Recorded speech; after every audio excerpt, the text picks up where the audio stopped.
आस्था ज्योति। नए videos update के लिए बेल आइकन जरूर प्रेस करें। आस्था ज्योति। सनातन धर्म में दुर्व्यसनों से दूर रहने की शिक्षा दी गई है। दुर्व्यसन में मदिरा भी है, मांस भी है और तंबाकू भी है। क्या ये जो हम तंबाकू चबाते हैं ना, धर्म में बिल्कुल स्पष्ट रूप से मना किया गया है। तंबाकू खाकर के जो जप किया जाता है वो जप निष्फल हो जाता है। इसलिए तंबाकू खाना धर्म में पूर्णतया निषेध है। अब ये तो हम नहीं कहेंगे किससे बना है, क्या बना है, इतना हम नहीं जानते कि कैसे बनता है। लहसुन, प्याज, तंबाकू आदि नहीं खाना चाहिए। मांस आदि का सेवन नहीं करना चाहिए। ये नहीं कि आप मांस खाएंगे आपकी पूजा नहीं लगेगी, पूजा तो लग जाएगी। प्रकृति के अनुसार पूजा होती है। जिसकी जैसी प्रकृति हो वैसी वह पूजा करता है। कोई मान लिया कसाई है, कसाई के कुल में पैदा हो गया और पशुओं को मारना, मांस बेचना उसका काम है, तो वो यदि मांस आदि का सेवन करे, चलो चलता है। क्योंकि अब पूर्वजों का धंधा बदलना हर किसी के बस की बात तो नहीं है कि पूर्वजों का धंधा हम बदल दें। हमारे शास्त्रों में तो यहां कथा आती है कि कसाई को भी भगवान मिल गए। हमारे शास्त्रों में तो कथा आती है कि वेश्या को भी भगवान मिल गए, धोबी को भी भगवान मिल गए, बढ़ई को भी धन भगवान मिल गए। सबकी कथा है। आप कहोगे बढ़ई को भगवान कहां मिले? सत्यनारायण कथा में लिखा हुआ है कि एक बढ़ई था। जाति, आजकल जाति पर बड़ी चर्चा होती है। केवल एक लाइन कहेंगे, जाति गौरव है। जाति क्या है? इसको दूसरे को नीचा दिखाने का साधन नहीं बनाना चाहिए। जाति क्या है? गौरव। इसे दूसरे को नीचा दिखाने का साधन नहीं बनाना चाहिए, क्योंकि भगवान की भक्ति में जाति कोई बाधा होती ही नहीं है। ब्राह्मण भी भगवान को पा सकता है और समाज के सबसे निचले पायदान पर खड़ा हुआ व्यक्ति भी भगवान को पा सकता है, क्योंकि भगवान को पाने में जाति कोई शर्त है ही नहीं। तो जाति आभूषण है, जाति गर्व का विषय है, इस पर गर्व करना चाहिए। लेकिन जाति किसी को नीचा दिखाने के लिए उपयोग में नहीं लानी चाहिए। मांस आदि सेवन करके भजन कर लो, कर सकते हैं, लेकिन अपनी प्रकृति देख लो कि हमारी प्रकृति क्या है, हम किस प्रकृति के जीव हैं। देखो, जो मांस आदि खाने वाले जीव होते हैं, कभी ध्यान से देखना, वो जीभ से पानी पीते हैं। किससे? कुत्ते को देखा है कभी? बिल्ली को देखा है कभी? कैसे पानी पिएगा? और गाय को देखा है कभी? और मनुष्य को देखा है कभी? कैसे पानी पिएगा? मांस खाने वाले के 2 दांत, 4 दांत नुकीले होते हैं, बाहर को निकले होते हैं। और जो घास खाने वाले हैं, जो वनस्पति खाने वाले हैं, उनके दांत देखे हैं कभी? गाय के दांत और मनुष्य के दांतों में कोई अंतर दिखाई देता है? बोलो, अब तो गायें देखी होगी आपने, नहीं हो तो देख लेना जाके। यहाँ बैठी हैं, क्या नाम ये हमारी पटवारन जी, कह देना ने दांत दिखा दो गाय के कैसे हैं। कोई अंतर नहीं है। और कुत्ते के और मनुष्य के दांत में एक समानता है? बोलो, नहीं है। क्यों? क्योंकि उनकी प्रकृति अलग और हमारी प्रकृति। मांस, मदिरा, पान, तंबाकू, लहसुन, प्याज उनको नहीं खाना चाहिए जिन्हें भगवान को पाना है। जो ब्राह्मण तंबाकू खाकर के मंत्र जपे, उसका मंत्र जपना बेकार है। अब क्या करें, हमारे ही घर में, हमारी ही टीम में लोग खाते हैं। अब हम अपने को रोक सकते हैं, दूसरे को कैसे रोकें? हम तो समझा सकते हैं। एक बार एक पंडित जी कथा कर रहे थे, याद आ गई बात, आपको सुना दूं। कहने लगे, बहुत बड़ी बड़ी बातें कथा में सुना रहे थे, बहुत ज्ञान की बातें सुना रहे थे, लेकिन वो जब कथा करते थे तो मुंह में तंबाकू दबा करके कथा करते थे। होता है स्वभाव। हमारे तो बहुत भजन गाने वाले कलाकार तंबाकू खाते हैं, यहां भी हैं। कुल्ला कर लो, कोई बात नहीं, क्या पता चलेगा किसी को, है ना। ये जो बालक है ना, इसको हम अपने साथ रखते हैं। उसका कारण ये है कि ये ना तंबाकू खाता है, ना मांस खाता है, ना मदिरा पीता है, और सात्विक ब्राह्मण है। ऐसे ब्राह्मण रखना पड़ता है साथ। सात्विक ब्राह्मण के द्वारा की हुई पूजा फलीभूत होती है। कम जाने चल जाएगा, लेकिन व्यसनी ना हो, वो नहीं चलेगा। तो कथा तो बहुत अच्छे सुनाते थे, तंबाकू मुंह में दबा करके कथा सुनाते थे। जब बोलते थे तो मुंह से छींटे सामने पड़ते थे। सामने ठाकुर जी थे, उन पर भी छींटे पड़ते थे। हम तो हर किसी का माइक भी उपयोग नहीं करते, क्योंकि माइक में भी बहुत सारे निशान होते हैं। खैर, ये तो संजय जी हैं, इनकी तो माननी पड़ेगी हर बार। तो वहां बहुत सज्जन लोग भी बैठते थे, चर्चा करते थे। लोग महाराज जी जब बोलते हैं तो भगवान जी सामने मुंह से छींटे पड़ते हैं, बहुत बुरी बात है। बात महाराज जी के कानों तक पहुंच गई कि महाराज जी कथा तो बहुत अच्छी करते हैं, लेकिन जो तंबाकू दबा करके कथा करते हैं ना, उससे भगवान के ऊपर छींटे पड़ते हैं। भगवान झूठे होते हैं, पुस्तक झूठी होती है, पोथी झूठी होती है। महाराज जी के कानों में आई। पंडित बड़े दिमागदार होते हैं। महाराज जी ने सोचा इस बात को कैसे समझाएं लोगों को। तो कहने लगे, महाराज जी देखो जी, हम जो बोलते हैं ना, हमारे मुख में सरस्वती का वास है। हम जो बोलते हैं ना, हमारे मुख में गंगा जी बसती है। बोलते बोलते गंगा जी का आह्वान हो जाता है और वो छींटें बाहर निकल करके पवित्र करती है सबको। देखो जी, हम जब कथा करते हैं ना, हमारे मुंह से गंगा जी का जल निकलता है। लोगों ने कहा कमाल है भाई। एक बहुत समझदार आदमी था, जैसे हमारे वकील साहब सामने बैठे, कहने लगे अच्छा फिर हम देखते हैं पंडित जी को। घर गया और घर जाकर के पहले वो होती थी सलेटी, उसने सलेटी को रगड़ा और बारीक बारीक चूरा बनाया और चूरा बना करके महाराज जी के सामने ला करके कहा, महाराज जी बहुत बढ़िया आइटम लाए हैं, आप खाइए इसको। महाराज जी ने कहा कहा लाए हो? कहने लगे बहुत अच्छा है, खाइए इसको। महाराज जी ने मुंह में डाला और वो दानेदार सलेटी मुंह में डाल करके थूक करके, क्या किया तूने ये? कहने महाराज बस क्या बताऊं, आज तो मेरे पूर्वज तर गए। आपने मुख में डाल लिया तो मेरे पूर्वज तर गए। महाराज जी ने कहा ऐसा क्या तूने खिला दिया? कहने लगे मेरे बाबा जी थे, जब तक जिए कहते थे गंगा जी में मेरी हड्डियां बहाना, गंगा जी में मेरी हड्डियां बहाना। मेरे पास इतना पैसा कहां जो हरिद्वार चला जाऊं।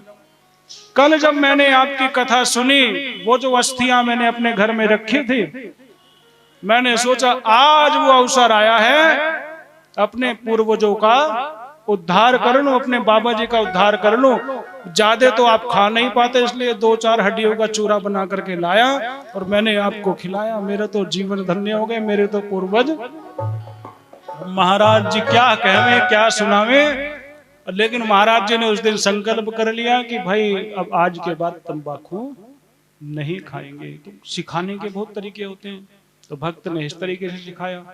तो कहने का भाव है कि व्यसन किसी भी प्रकार का हो, वह हमेशा भगवान की भक्ति से दूर करता है। झांकी हो, कथा हो, मंडप हो, जागरण हो, लेकिन सामने वाले को देख लो वो किस वेशभूषा में आया है, कौन से उसके गुण हैं, कौन से अवगुण हैं। कहीं लेने के देने पड़ जाएंगे आपको, धन भी खर्च हो जाएगा और लाभ भी नहीं होगा। खैर, भगवान के एक सखा थे, श्री कृष्ण स्यासीद सखा कश्चित ब्राह्मणो ब्रह्मवित्तमय विरक्त है इंद्रियार्थेषु प्रशांतात्मा जितेंद्रिय। ये कह करके सुखदेव जी ने कहा कि कृष्ण के एक सखा थे, कश्चित कोई ब्राह्मण, कोई ब्राह्मण भगवान श्री कृष्ण के सखा थे। और वो उनके बारे में बताते हुए ये नहीं कहा कि गरीब ब्राह्मण थे, दरिद्र थे, नहीं। ब्रह्मवित्तम, ब्रह्म रूपी धन उसके पास था, ब्रह्म ज्ञान रूपी धन से संपन्न वह ब्राह्मण थे और विरक्त थे। इंद्रियों को संयमित रखने वाले थे, प्रशांत आत्मा थे और जितेंद्रिय थे। ये उन ब्राह्मण की विशेषता थी। यहां उन्हें दरिद्र नहीं कहा। धन अनेक प्रकार का होता है। किसी ने कहा है गोधन, गजधन, बाजीधन और रतन धन खान, जब आवे संतोष धन, सब धन धूली समान। इन सब धन से ऊपर संतोष रूपी धन है। संतोष है परमम सुखम। जिसके पास संतोष है उसे सुख है। तुलसीदास जी ने कहा, तुलसी अद्भुत देवता, आशा देवी नाम, से ये शोक समर्पित, विमुख भये अभिराम। बड़ी सुंदर पद व्याख्या है, ध्यान से सुनना। तुलसीदास जी कह रहे हैं कि एक देवी है, तुलसी अद्भुत देवता, एक देवता है, आशा देवी नाम, उसका नाम है आशा। वो करती क्या है? से ये शोक समर्पित, जो उस देवी की सेवा करता है वह शोक समर्पित करती है, और जो इस आशा देवी से दूर रहता है उसको अविराम सुख की प्राप्ति होती है। इस संसार में सबसे बड़ा दुख जो है वो आशा है। आशा ही निराशा में बदलती है, इसलिए किसी से आशा, संसार के लोगों से आशा न किया करना।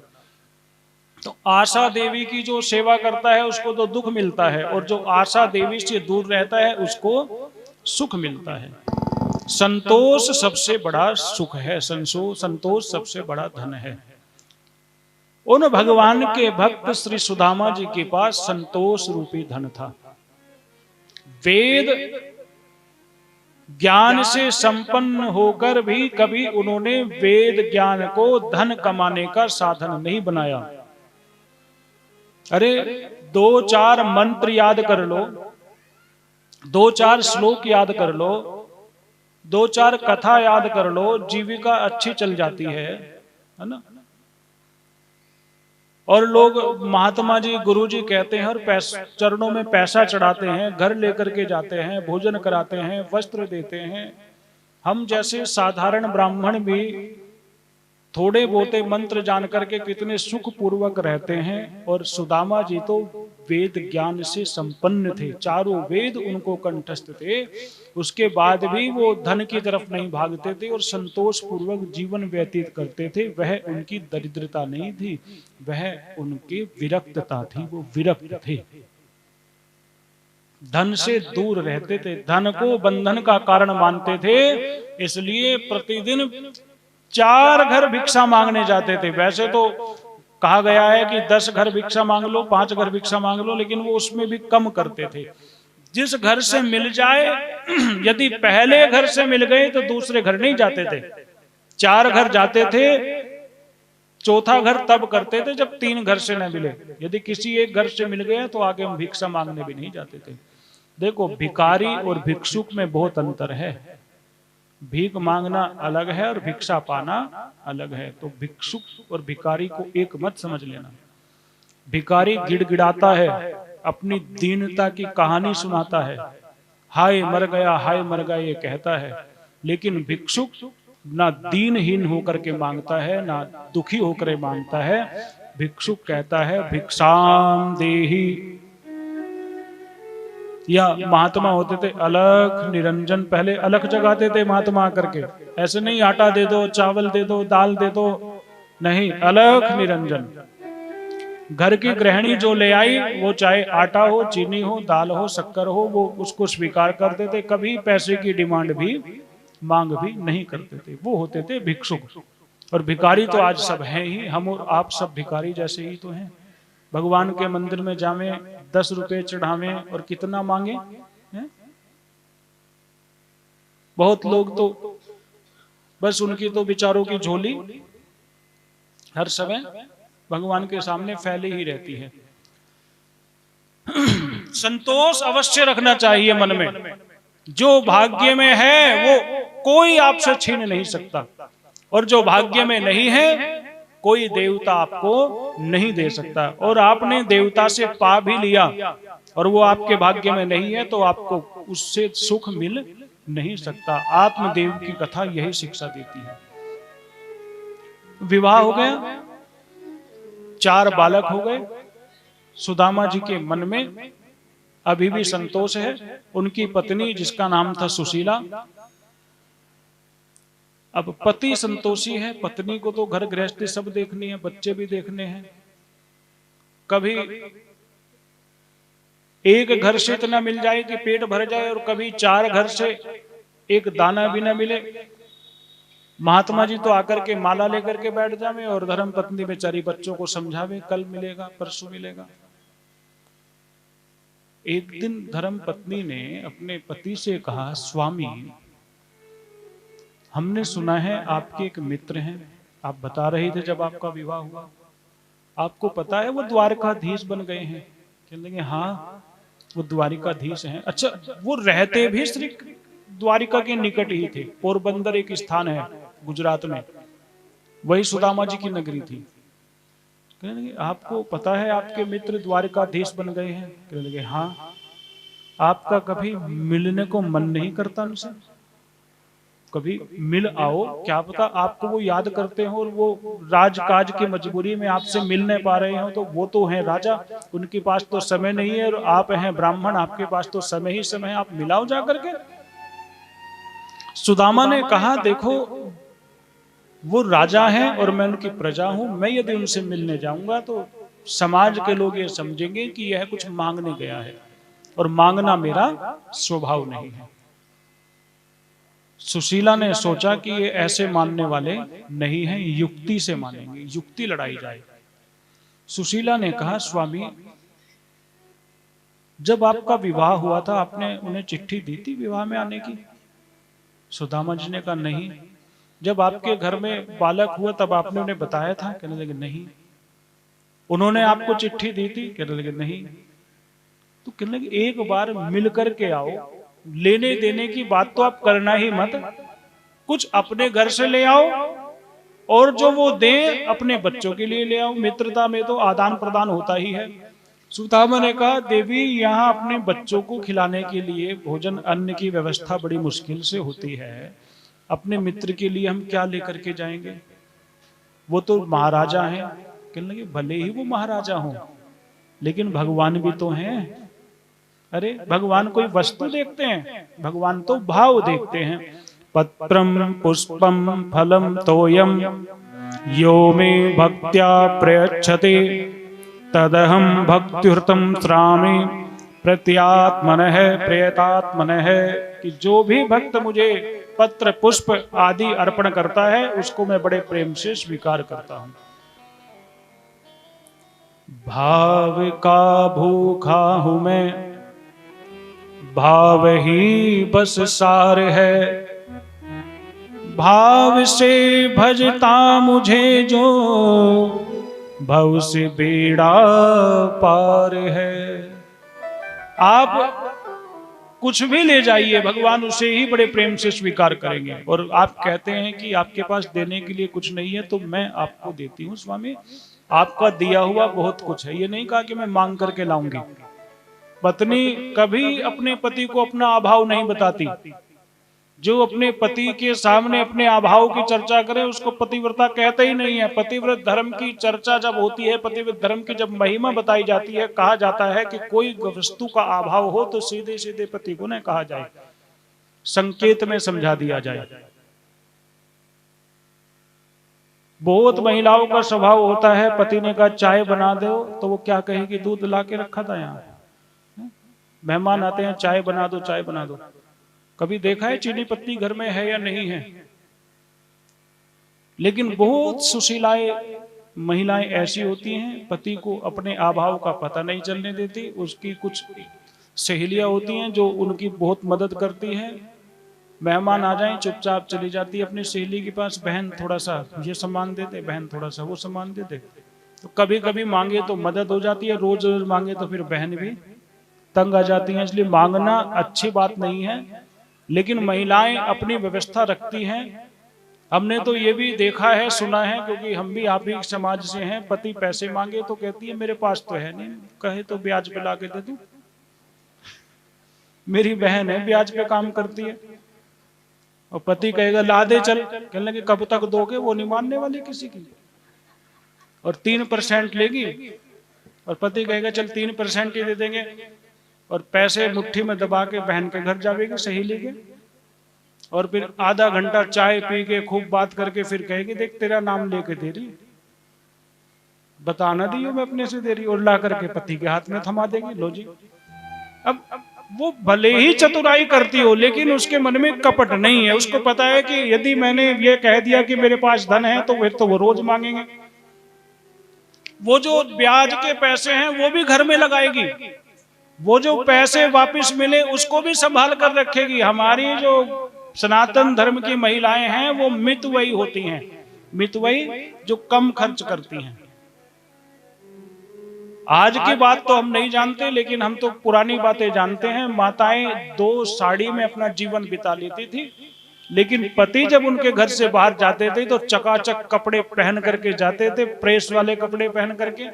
किसी को पता नहीं चलता था कि घर में 2 ही जोड़ी कपड़े हैं। वो पहली माताएं घर में पहनने के कपड़े अलग रखती थी और घर से बाहर जाने के कपड़े, बोलो, रखती थी या नहीं रखती थी? घर में कुछ भी बना करके खाया हो, घर की बात बाहर नहीं बताते थे।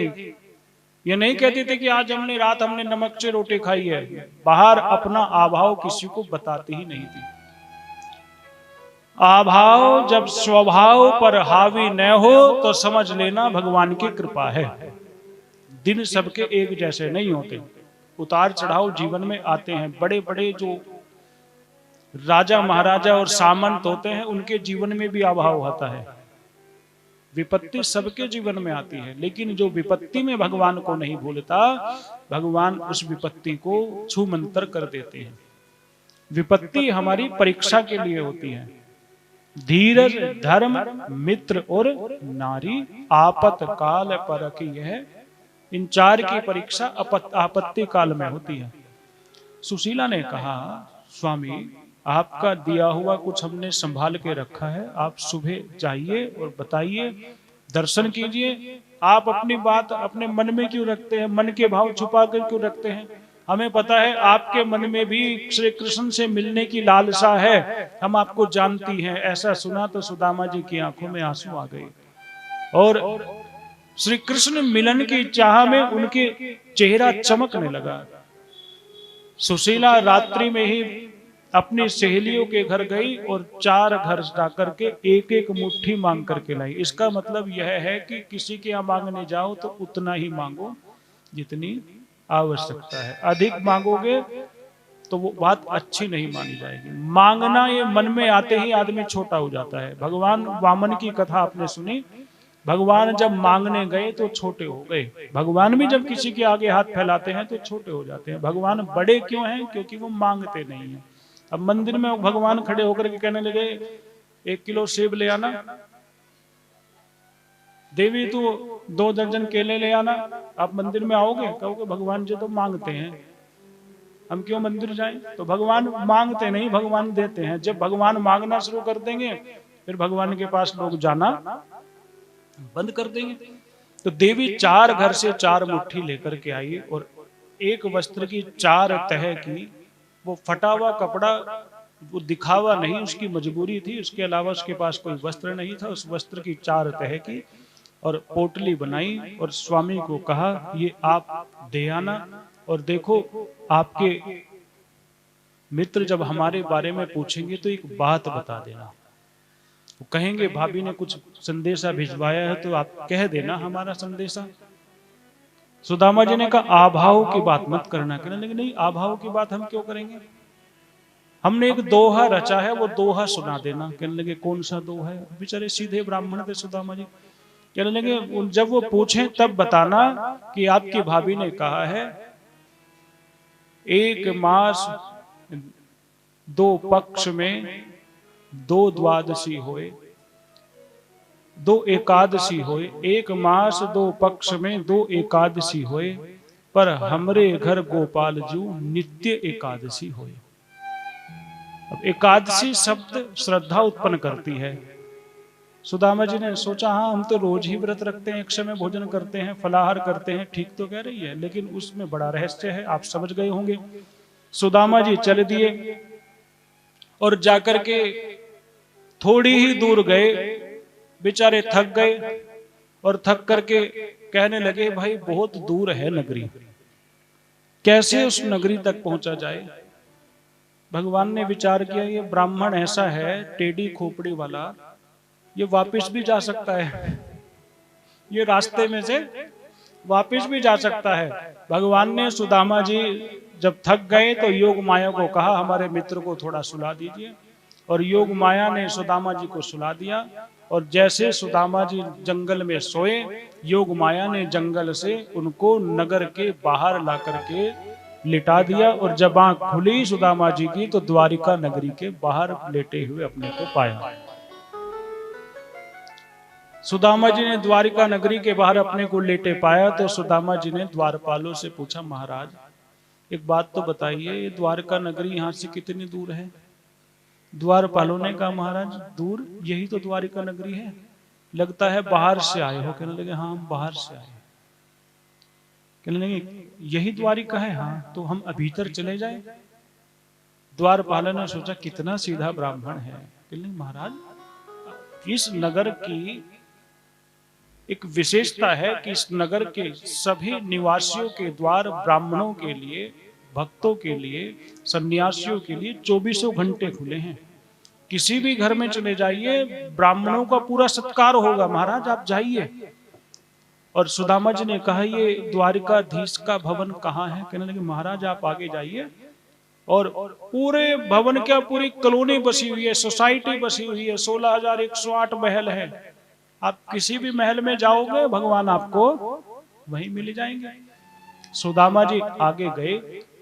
एक कवि हुए हैं नरोत्तम दास, उन्होंने बहुत सुंदर रचना की है। द्वारिका के विषय में कहा है, द्वारिका को देखते ही दुख सब दूर भय, दीनता दरिद्रता की नहीं कोई छाया है, दीनता दरिद्रता की नहीं कोई छाया है, मूल्यवान रत्नों की जगमग कह रही, कोस यहाँ अपना कुबेर ने लुटाया है, कोस यहाँ अपना कुबेर ने लुटाया है। चारों ओर माया माया पति को ने पाया, वसुंधरा ने जाने किस धरा पे पठाया है, सारे ही भवन राज महल के जैसे लगे, राजा का भवन जाने कहाँ पे बनाया है,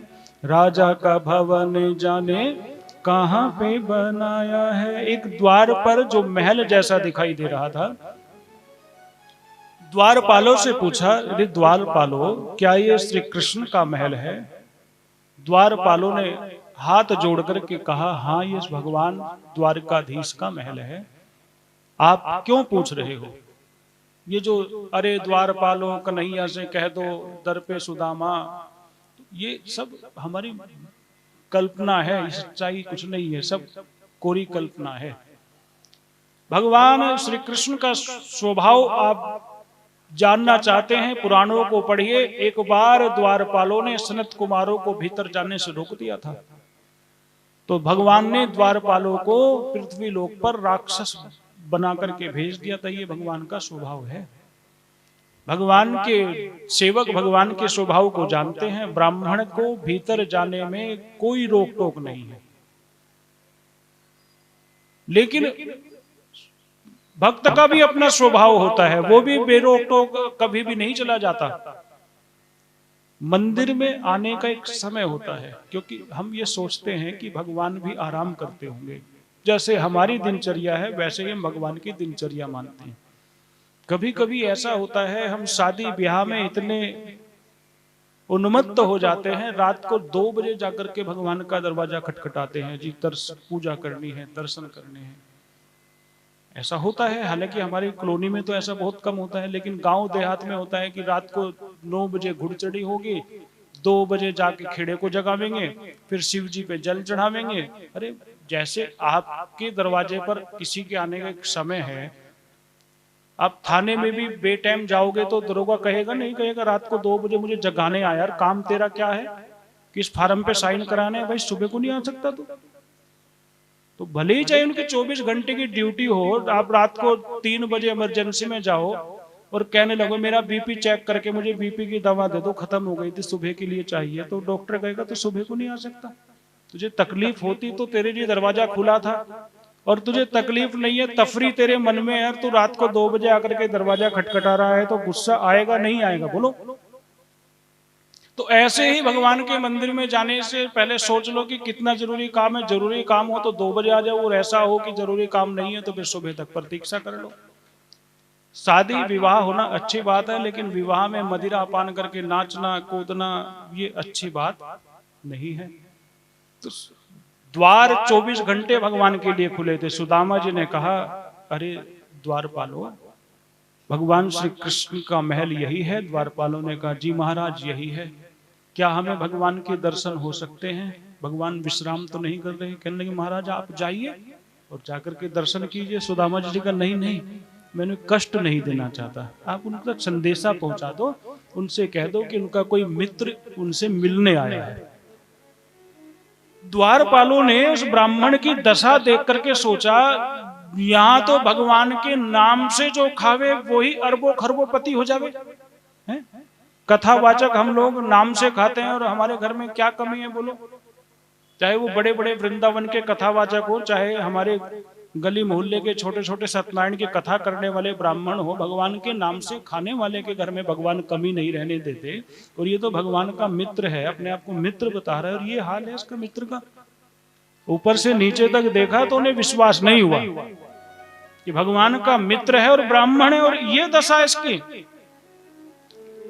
तो सेवकों ने जाकर के सेनापति से कहा, जो प्रधान द्वारपाल था, महाराज कोई ब्राह्मण द्वार पर है और वो कह रहे हैं कि हम भगवान के मित्र हैं। द्वारपाल ने डांटते हुए कहा, अरे तुमने रोके रखा है, जल्दी जाओ उनको भीतर जाने दो। कहने लगे, महाराज सुनो तो, वो तो हमें देखने में विक्षिप्त लगता है, पागल लगता है। कैसे? कहने लगे, उसकी हालत देख करके लगता नहीं कि वो भगवान का मित्र है। सेनापति दौड़े हुए आया और देखा तो सैनिकों की बात उसको सच लगी, लेकिन राजा का सेनापति है, अब राजा की सेवा में कोई बेवकूफ तो होते नहीं है, और वो भी द्वारकाधीश की सेवा में वो समझदार था। उसने कहा, महाराज आप बैठिए, जलपान लीजिए, किस वस्तु की आपको आवश्यकता है हमें बताइए। आपको घर चाहिए, आपको विवाह करना हो, संपत्ति चाहिए, हाथी चाहिए, घोड़े चाहिए, महल चाहिए, गांव चाहिए, जो चाहिए बताइए, अभी आपको देंगे। क्योंकि हमारे प्रभु की आज्ञा है कि द्वार पर ब्राह्मण आए और किसी वस्तु की याचना करे तो हमसे पूछने मत आना, जो मांगे उसको दे देना। तो आप यदि जो चाहते हैं हमें बताइए। अब सुदामा जी लजा गए इतनी बात सुन करके, नहीं नहीं भैया, हम मांगने कुछ नहीं आए हैं, हम तो मिलने आए हैं, हम उनके मित्र हैं, हमारा नाम सुदामा है, हम इकट्ठे पढ़े हैं उज्जैनी में। अब द्वारपाल तो हक्का बक्का रह गया, भगवान पढ़े थे उज्जैनी में। महाराज जी को बिठाया आदर पूर्वक, ब्राह्मणों से सेवकों से कहा, महाराज जी को हवा करो, मैं जब तक आऊं कहीं जाने मत देना। और द्वारपाल रथ पर बैठ करके, बड़ा महल था उनका, तो जैसे कह लें दिल्ली का मुगल गार्डन में राष्ट्रपति भवन हो, जाने में बहुत समय लगता था। रथ पर बैठ करके गया राष्ट्रपति भवन में, जगत पिता के भवन में, और भीतर गया, भगवान अभी श्रृंगार कर रहे हैं। 8 पटरानियां, कोई माला लिए खड़ी है, कोई मुकुट लिए खड़ी है, कोई पीताम्बर लिए खड़ी है, कोई पादुका लिए खड़ी है, और सेविकाएं सेवक आसपास खड़े हैं, पटरानियां पात्र लिए खड़ी हैं, रुक्मणी जी भगवान का श्रृंगार कर रही हैं। द्वारपाल ने कहा, महाराज आज्ञा चाहता हूं। भगवान ने कहा, आइए, क्या बात है? द्वारपाल कहने लगा, द्वार पर कोई ब्राह्मण है, आपसे मिलना चाहता है। भगवान ने कहा, ये पूछने आई हो तुम मुझसे? ये पूछने आए हो? कहने लगे, नहीं महाराज, बात ये नहीं है। क्या बात है? कहने लगे, बस बात ये है कि उसकी दशा देख करके हमें कुछ चिंता हो रही है। भगवान ने कहा, क्या चिंता हो रही है? कहने लगे, शीश पगा न जगा तने पे प्रभु, जाने को आहे कौन से ग्रामा, धोती पटी सिलुटी दुपटी अरु, पाव उपान की नहीं शाम। द्वार खड़ा द्विज दुर्बल देख, रयो चकिसो वसुधा अभिरामा, पूछत दीन दयाल को नाम, बतावत आपनो नाम सुदामा। भगवान ने सुदामा सुना नहीं, बस सु अक्षर जब कान में पड़ा, सुनते ही दौड़ पड़े, दा होने तक अपने महल से बाहर थे और मां तो सुना ही नहीं। ना भगवान ने पैरों में जूते पहने, ना गले में माला पहने, ना सिर पे मुकुट पहना, ना पीतांबर पहना, खाली धोती धोती में भाग पड़े। द्वार पर सुदामा जी अब सोचने लगे, इतनी देर हो गई, इतनी देर वो करने वाले तो थे नहीं, हम तो उनके स्वभाव को जानते हैं, कहीं ऐसा तो नहीं कि भगवान हमसे मिलना ही ना चाहते हो, कोई मेहमान आया हो, कोई अन्य राज्य का, कोई राष्ट्र का मंत्री आया हो, कोई राष्ट्र का बड़ा कोई मुद्दा हो जिस पर चर्चा कर रहे हो, हम जाकर के विघ्न पैदा कर दें, कोई बात नहीं, फिर कभी मिलेंगे। इतना सोच करके सुदामा जी वापस मुड़े और 2 ही कदम चले थे तो सुदामा सुदामा सुदामा ऐसी ध्वनि सुनी तो वहीं रुक गए, पीछे मुड़ करके नहीं देखा, विश्वास नहीं हुआ कि कोई मुझे पुकार सकता है यहाँ। और भगवान पीछे से आए और सुदामा जी को कस के अपनी भुजाओं में जकड़ लिया। कहां जा रहे हो, ऐसे जाने नहीं देंगे आपको। अब भगवान न जूते पहन करके आए, भगवान न पटका पहन करके आए, भगवान न मुकुट पहन करके आए। क्यों नहीं आए? क्योंकि भगवान का संकल्प है कि मेरा भक्त जिस अवस्था में मेरा भजन करता है, अपने भक्त को उसी अवस्था में मैं उसको दर्शन देता हूं। भगवान ने यह नहीं दिखाया कि मैं राजा बन करके मिलूं, भगवान मित्र से मित्र बन करके मिल रहे हैं। और मित्र में ना कोई बड़ा होता है ना कोई छोटा होता है, मित्र हमेशा बराबर होता है। भगवान आज सुदामा जी को अपनी भुजाओं में कस के जकड़ लेते हैं, कहते हैं ऐसे नहीं जाने दूंगा, इतने सालों बाद आए हो, ऐसे बिल्कुल नहीं जाने दूंगा। और हाथ पकड़ करके जैसे 2 दोस्त हाथ में हाथ लेकर के ऐसे हिलाते हुए चलते हैं, भगवान लेकर के आए। अब सेविकाएं पीछे पीछे, पटरानियां पीछे पीछे द्वार तक आ गई और सेविकाओं ने देखा, पटरानियों ने देखा भगवान आ रहे हैं, जूते भगवान के चरणों में रखना चाहते हैं। भगवान वे जूते सुदामा जी को पहना देते हैं, पीतांबर भगवान सुदामा जी को पहना देते हैं। और सुदामा जी भीतर महल में प्रवेश करते हैं। सारी पटरानियां चारों ओर घेर करके खड़ी हैं। भगवान सुदामा जी के बाजू में बैठे हैं और सुदामा जी से बतिया रहे हैं। भगवती रुक्मणी ने इशारा करके कहा, कुछ पूछ तो लो, इतनी देर से आए हैं। कहने लगे, भगवान को अब याद आया, हाँ अरे ये तो ब्राह्मण है भाई, देवी ब्राह्मण को ऐसे नहीं खिलाया जाता, ब्राह्मण के पहले पैर धुलाए जाते हैं, फिर उनकी पूजा की जाती है, माथे पर चंदन लगाया जाता है, तब ब्राह्मण को भोजन कराया जाता है। देवी जाओ जल लेकर के आओ, ये मित्र तो हैं ही, ब्राह्मण भी हैं, तो उनके ब्राह्मण के समान सत्कार होना चाहिए। देवी परात लेने के लिए गई, एक देवी सोने के कलश में जल लेने के लिए गई और भगवान चरणों में बैठ गए। कहने लगे, आज देखो आप मित्र मेरे भले हो, लेकिन आप ब्राह्मण हो, आज मुझे अपनी सेवा का अवसर प्रदान करो। अब ब्राह्मण तो थे ही वो, बेचारे क्या कहते, और पैर पकड़ करके बैठ गए। देखो ये मौका हम खोने नहीं देंगे, हम तो आपके चरण पखारेंगे।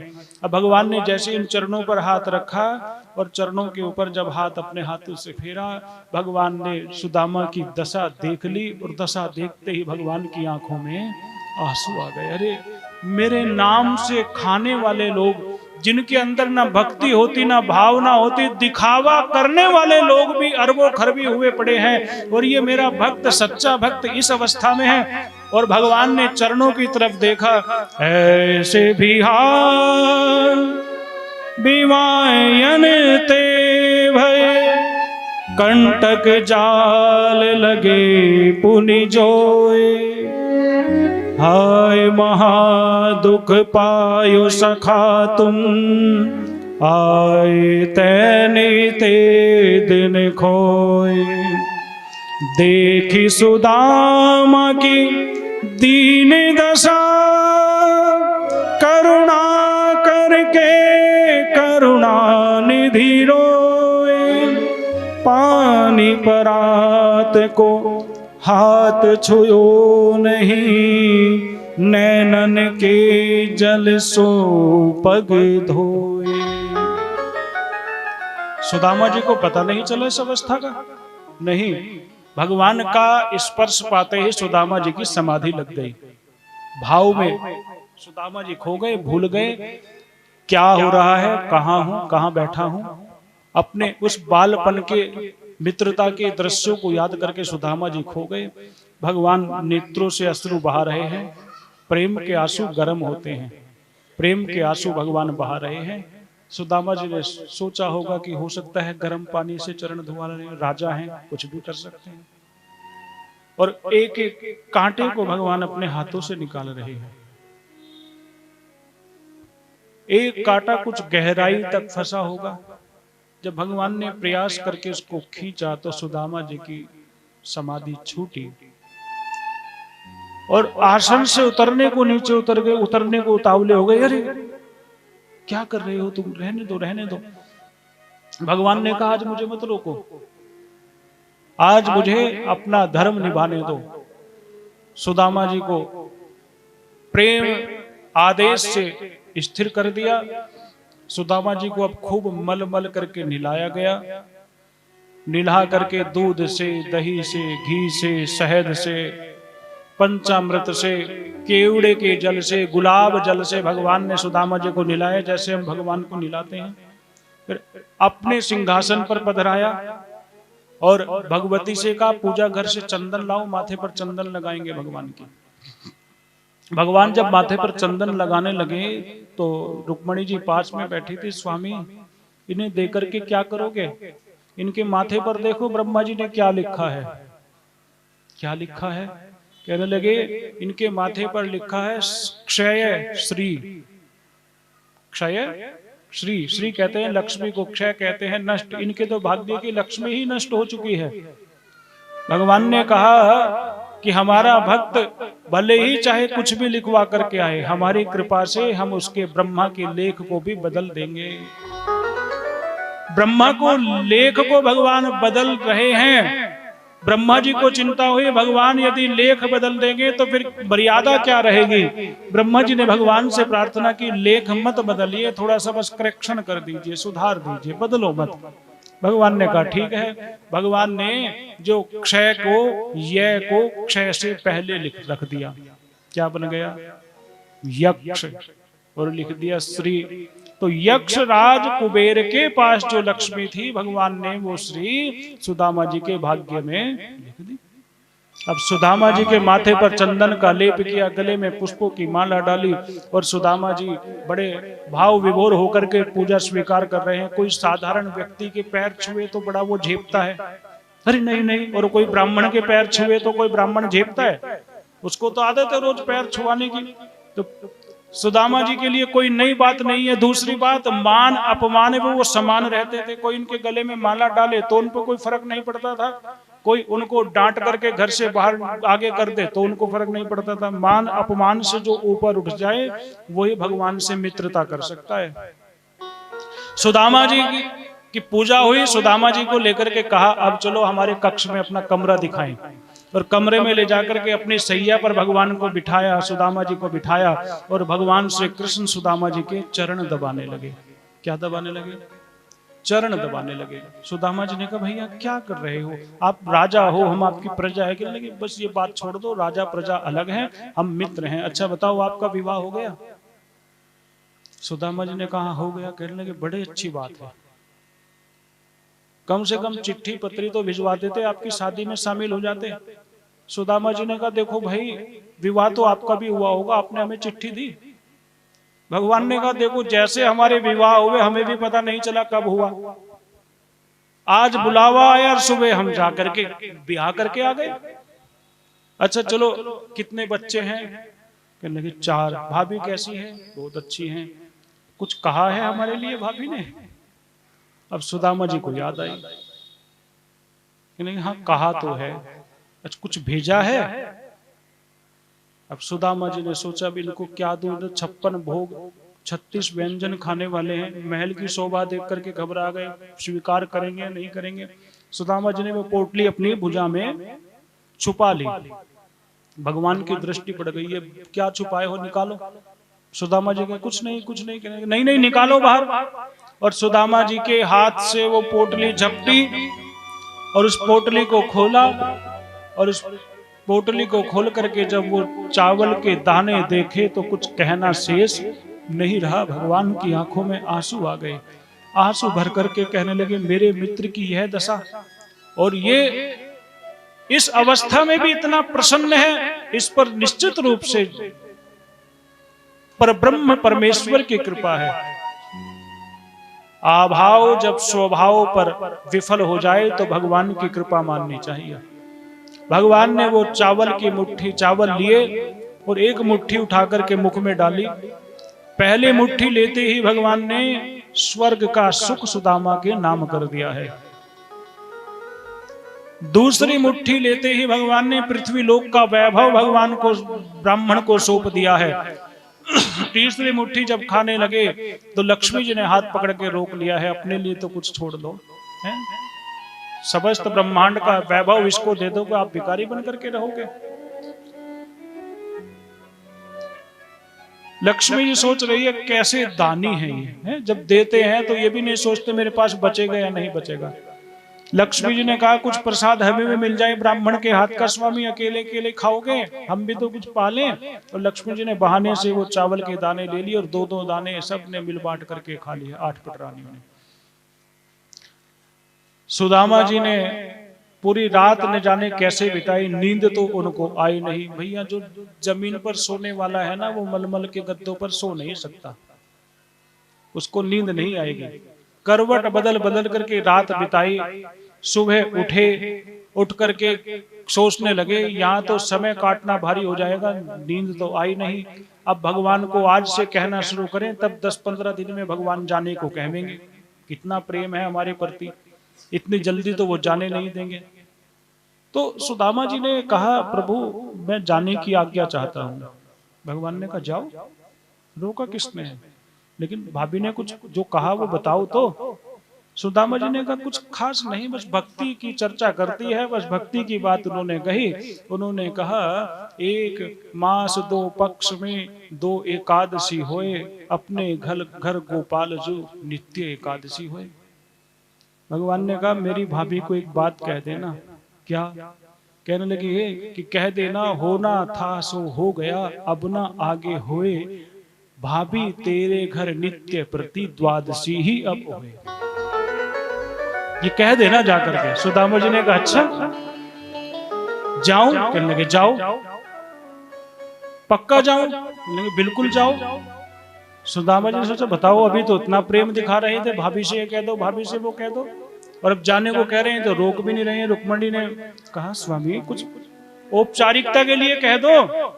चलेंगे हम औपचारिकता में नहीं पड़ते भैया, जाना है तो जाओ, रुकना है तो रुको, रुकोगे तो भी हमें अच्छा लगेगा, अगर जाओगे तो भी कोई बात नहीं।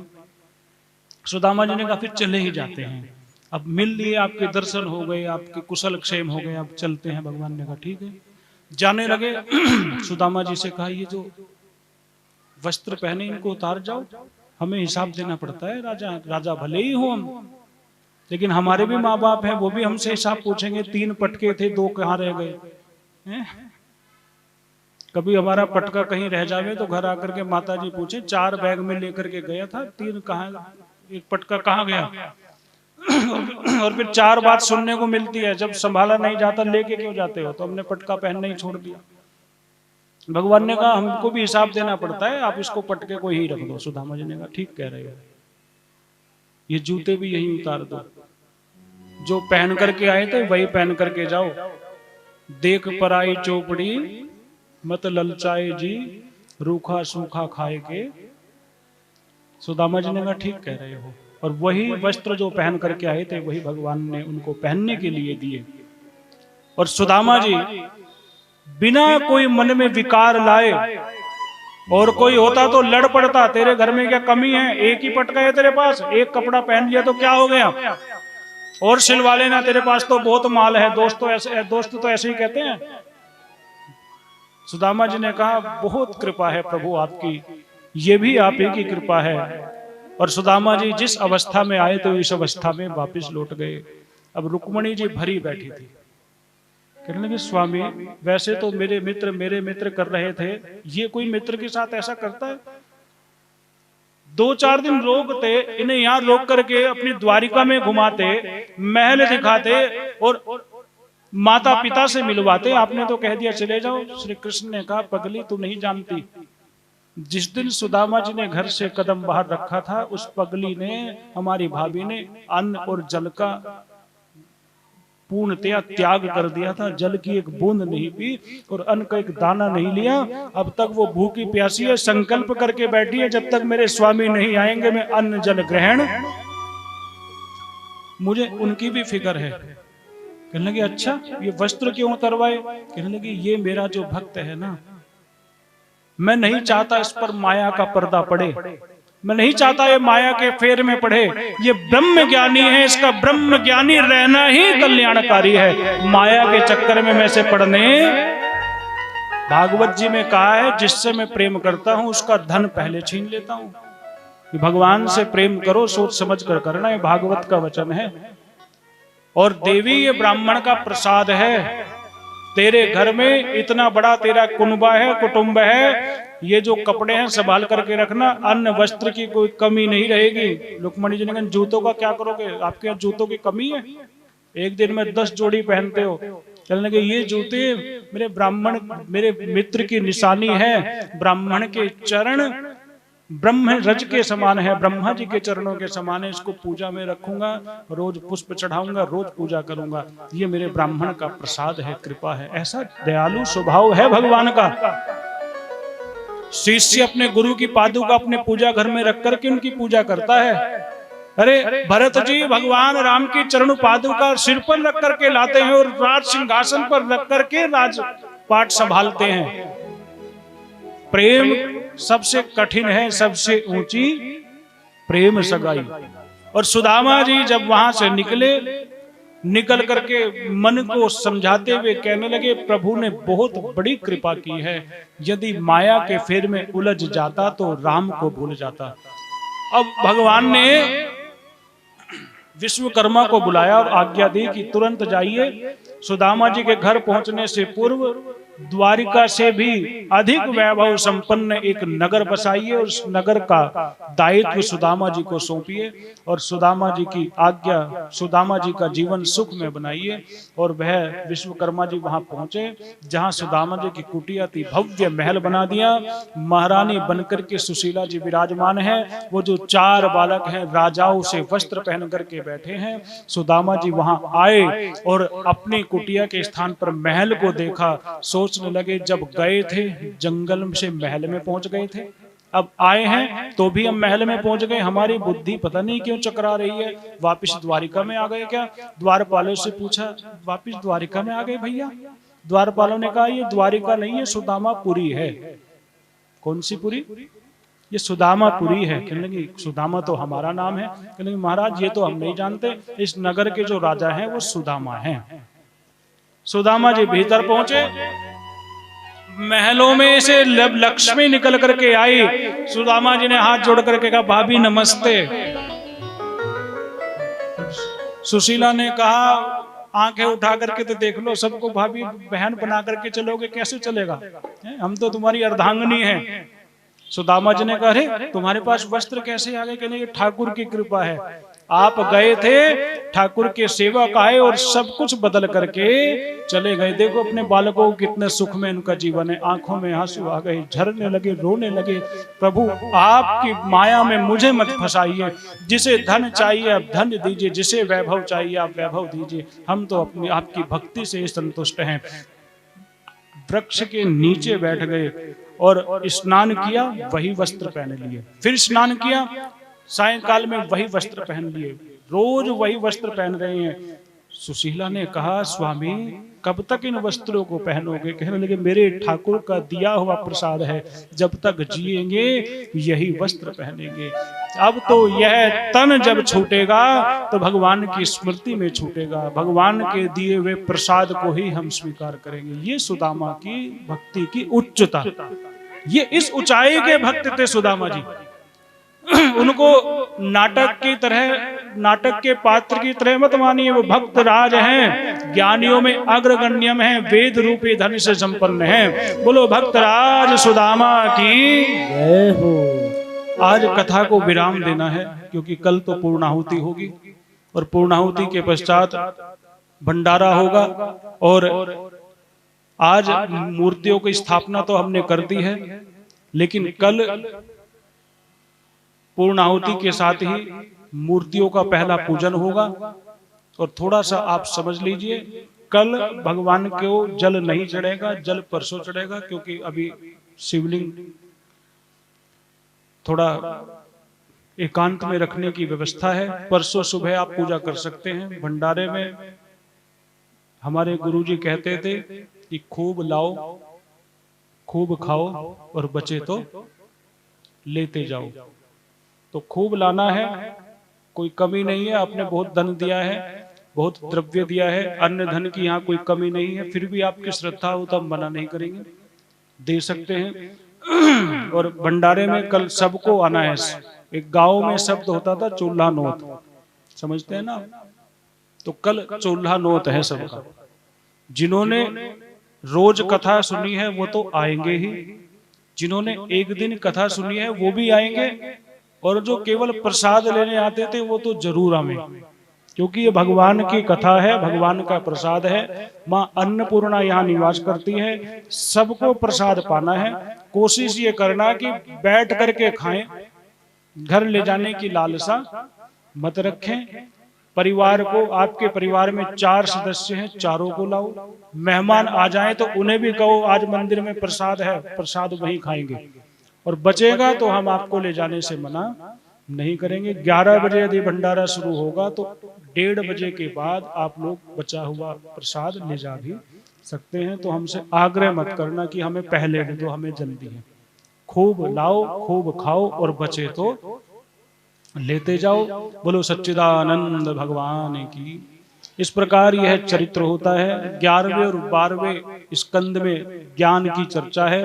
12वें स्कंद की समाप्ति पर कथा आती है। भगवान श्री कृष्ण स्वधाम जाते हैं। भगवान श्री कृष्ण के चरणों में बाण लगता है। जरा नाम के व्याध के बाण से भगवान अपने धाम को प्रस्थान करते हैं। शरीर के साथ भगवान आए थे और शरीर के साथ ही भगवान लौट जाते हैं। भगवान के अंतिम संस्कार का कोई वर्णन नहीं है। भगवान जैसे आए थे वैसे ही लौट गए। और अंत में श्री सुखदेव जी कहते हैं, जब भगवान को भी इस पृथ्वी पर, पृथ्वी की मर्यादा का पालन करना पड़ता है, अरे परीक्षित, हमारी और तुम्हारी तो बात ही क्या है। आजा आया है सो जाएगा राजा रंग। तो इसलिए तुम मरने के भय से मुक्त हो जाओ। परीक्षित के सिर पर भगवान हाथ रखते हैं और अंतिम उपदेश देते हैं। नमस्तस्मै भगवते वासुदेवाय साक्षिणे य इदं कृपया कस्मै व्यास चक्षसे मुमुक्षवे योगीन्द्राय नमस्तस्मै सुकाय ब्रह्मरूपिणे संसार सल्प दृष्टम यो विष्णुरात्ममोजद भवे भवे यथा भक्ति पादयोस्तव जायते तथा कुरुस्व देवेश नाथस्त्वं यूयते प्रभो। अंतिम श्लोक का हम सब पाठ करेंगे, क्योंकि पहला श्लोक हम सब ने पढ़ा था। भगवान से प्रार्थना करें कि हमारे द्वारा जो कथा कही गई है उसमें कोई त्रुटि हो गई हो तो हे प्रभु क्षमा करना। हमारे सुनने में कोई कमी रह गई है तो आप क्षमा करना। आप करुणा वरुणालय हैं, हम पर कृपा बनाए रखना। जैसी बुद्धि थी वैसी हमने कथा सुनाई, और कथा सुनाते समय पूरे अनुष्ठान में हमारे द्वारा कोई ऐसी बात कह दी गई हो जो आपको अच्छी ना लगी हो तो उसको यहीं दरी पर छोड़ करके जाना। हम बाद में उसको साफ करा देंगे। मन में कोई बात मत लेकर के जाना, क्योंकि हम भी मनुष्य हैं, साधारण से हैं, ब्राह्मण हैं, ज्यादा पढ़े लिखे नहीं है, साधारण ब्राह्मण हैं। बोलने में कहने में कोई त्रुटि हो गई हो तो हमारी गलती मान करके उसको आप क्षमा कर देना। सब मिलकर के बोलेंगे नाम संकीर्तनम यस्य यस्य सर्वपाप सर्वपाप प्रणाशनम नाशनम प्रणामो प्रणामो दुख दुख समनः समनः तम नमामि हरिम परम नाम संकीर्तनम यस्य सर्वपाप सर्वपाप प्रणाशनम नाशनम प्रणामो दुख समनः तम नमामि हरिम परम नाम संकीर्तनम यस्य संकीर्तनम यस्य सर्वपाप प्रणाशनम सर्वपाप प्रणाशनम प्रणामो दुख समनः प्रणामो दुख समनः तम नमामि हरिम परम तम नमामि हरिम परम तम नमामि हरिम परम तम नमामि हरिम परम तम नमामि हरिम परम तम नमामि हरिम परम हरये नमः हरे नमः हरये नमः हरे नमः हरये नमः। हरे नमः। हम अपनी विराम वाणी को यहीं विराम देते हैं, भागवत कथा को यहीं विराम देते हैं। सर्वे भवन्तु सुखिनः, सर्वे सन्तु निरामया, सर्वे भद्राणि पश्यन्तु, मां कश्चित् दुःखभाग् भवेत्। ईश्वर के मनमोहक भजन, मंत्र, गीत, धर्म ज्ञान, सत्संग, धार्मिक कहानियों, कथाओं और पौराणिक ग्रंथों को सुनने और नए भक्ति संगीत का आनंद लेने के लिए देखते रहिए आस्था ज्योति। नए वीडियोस अपडेट के लिए बेल आइकन जरूर प्रेस करें। आस्था ज्योति।